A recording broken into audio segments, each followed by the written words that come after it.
guys, Fraser Breweries with Homebrew Wednesday, number 2 for me. Okay, well, it's been quite an eventful week. I have bought a new car, listed my old car on car sales, hoping to get a little bit for that. It's a Jaguar XJS V12, so it's not exactly the most economical car, but anyway, back to all beer things. Okay, bottled my porter that I made in the past week. Didn't change from 10-20, but it still looks alright. We'll find out in another week if it's too sweet or what. Also see, because I'm actually contemplating dry hopping this porter next time I do it, if it comes out alright. Here's a bottle here. I always use one clear glass bottle just so I can keep an eye on the brew, see if there's any infections and all that, but this one's fine.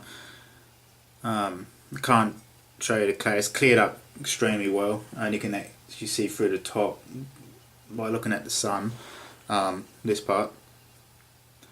But if I use a flashlight, I can see all the way through here. It's got a nice red huey tinge to it, and it's clearing up well. You can see the sediment in the bottom of the bottle. But at least another week in the bottle before I try one. Here's just a quick view of how clear it is. Nice red hue to it as well. But it's clearing up extremely well. So just have to wait and see if there's any chill haze. Also, I did some yeast washing from that batch. First time I've ever done yeast washing, and I used that yeast, or one of the mason jars that I filled with yeast. I used that in a starter for my German Imperial Eagle IPA. There was got about 40 ml per mason jar of yeast, so that's pretty well. It's roughly 125 billion yeast cells, and as time goes on the viability is going to go down, so it just means whatever size, depending on what I'm brewing, depends what size starter I need to make just to get the numbers back up. But we'll go have a look at the German Imperial Eagle IPA that I brewed yesterday, which I think was a success. There's the brew video on my channel if anyone's interested to have a look. So let's go have a look at this. So here's the German Imperial Eagle IPA. As you can see, there's quite a nice krausen on that. That's been like that now since I put the yeast in. That's 2 days now. Trying to show you you can see the yeast flying around in there, but you can't really pick it up on the camera, which is a shame, but there's a lot of yeast activity going on in there at the moment. As you can see, the temperature is just a little bit high. I've only just woken up this morning. I've chucked some more ice in there. It's now down to about 22 to 23 degrees, which is as good as I can get it without a fridge probably. This is my mead, which I'm still waiting on for this fruit to drop out. I've only had 2 raisins and a clove so far drop out, but at least it's starting to drop out, that's all I can say. So, it looks pretty good to me. So that was that German Imperial Eagle IPA I brewed. Ignore the whole German part, it's just an Imperial IPA. I was thinking of names the other day, and thinking, Imperial things. I thought Imperial Eagle, and then I just chucked the word German in front of it, so there's nothing German about it. It's just basically an Imperial, black Imperial IPA. But it seems to be fermenting well. The temperature's sitting on 25 when I woke up this morning, so I've chucked in some more ice in there. Hopefully I'll bring the temperature over before I go to work, and then I can change that ice over once again before I go to work to get the temperature down to about 22. The recommended temperature for it's like 18 to 25, but I'd rather be on 22. That's at the mid-range. So also there you saw my mead. Fruit's finally starting to drop out. I've had 2 of the raisins drop out and 1 of the cloves, so looks like I'm going to be waiting another few more weeks. Once that's done, or the Imperial Eagle IPA is done, I can finally do my medieval ale, because I haven't got space at the moment to basically to do it. But update on that. The herbs came.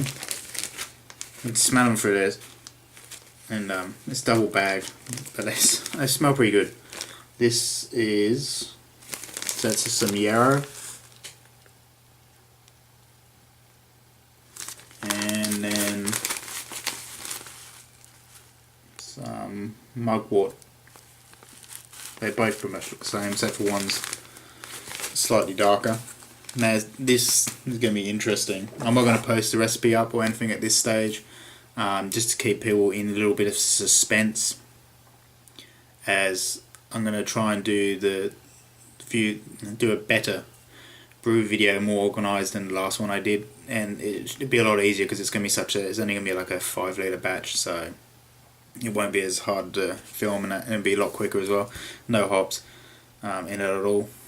It's just herbs and some spices, and we'll see how it comes out, and hopefully it won't take long to ferment either. All I'm doing at the moment is working out which yeasts I'm going to use, because if you've watched my recipe idea one, I think it was, it says to use 2 yeasts, so I'm just tossing up which 2 yeasts to use at the moment, but hopefully by the end of March there should be at least a brewing video of that up, and then I'll also do a tasting video.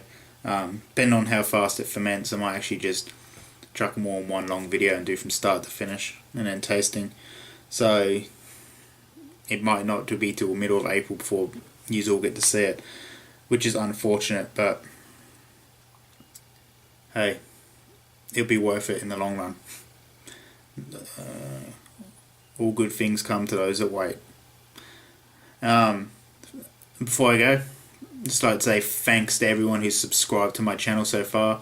If I have a look now, currently I'm on 22 subscribers, which is a lot more than I thought I'd get at this stage, so thanks to everyone who's subscribed. So I thought I'd do just a brief run through on what are my favourite channels for YouTube. One sec, I'll just bring them up. I know most of them off the top of my head, but hey. Okay, starting up CraigTube. One of the main reasons I got into brewing, I searched YouTube for how to make beer, boom, Craig came up. Saw him doing the Cooper's kits, went out and bought one that afternoon, and had the brewing bug since then. That was back in 2009. I did have a brief period of about a year and a half where I wasn't brewing, because I just wasn't getting the results I liked from the Kit and Kilos. But I've managed to pimp them up, and now I've moved on from the kits to using straight dry malt extract with fresh hops. But if I haven't got the time, I'd probably run out and just grab a kit. So they're pretty economical. Another channel, Big CQ. Always a good laugh watching his channels. Pretty amusing. And some of the wild stuff, and his hop cider seems to be a hit with everyone else. Glenn, Homebrew Brewery. Love watching his videos, especially the pond water one. I remember I watched that How Beer Saved the World documentary on Nat Geo. It was only like a week before, and they were talking about pond water and that. I think they did an experiment with pond water. And then I think it was the next week, he did his pond water brew, which looked quite interesting. And yeah, I just love his Dutch accent. It's pretty cool. I love accents. Yeah, I just love them. What other channels I watch? Newfound Brewing, New to Homebrew, Brewmaster Ben. Another one, and then there's the New Zealand one. Then there's the BrewTube Tech in New Zealand. Always interested in watching his videos as well. That's just a quick quick rundown of the ones the main ones I watch. Off Tap Brewing and Gash Slug, Optimod, Clement's Homebrew. I could go on all day listing them. I think I've got about 200-300 subscriptions. So, but they're the main ones. I watch when they come up on my channel. Bobby Meyer, probably, and Daft Cat Brewing. Probably the only two females that I've actually really seen on YouTube. We need more women doing brewing. Well, my missus doesn't like beer, so she's not going to be joining. But anyway, guys, thought I'd just do a quick little shout out to those guys. If you haven't already done so, check out my Facebook page. It's facebook.com/Fraser Breweries. I post up probably on there once, twice a day. So if you're looking for a bit of a homebrew fix, check it out. Please like, subscribe, and put any comments down below, guys. Until next time, thanks for watching Fraser Breweries. Cheers, 17. Have another homebrew, guys. Happy Homebrew Wednesday. Woo!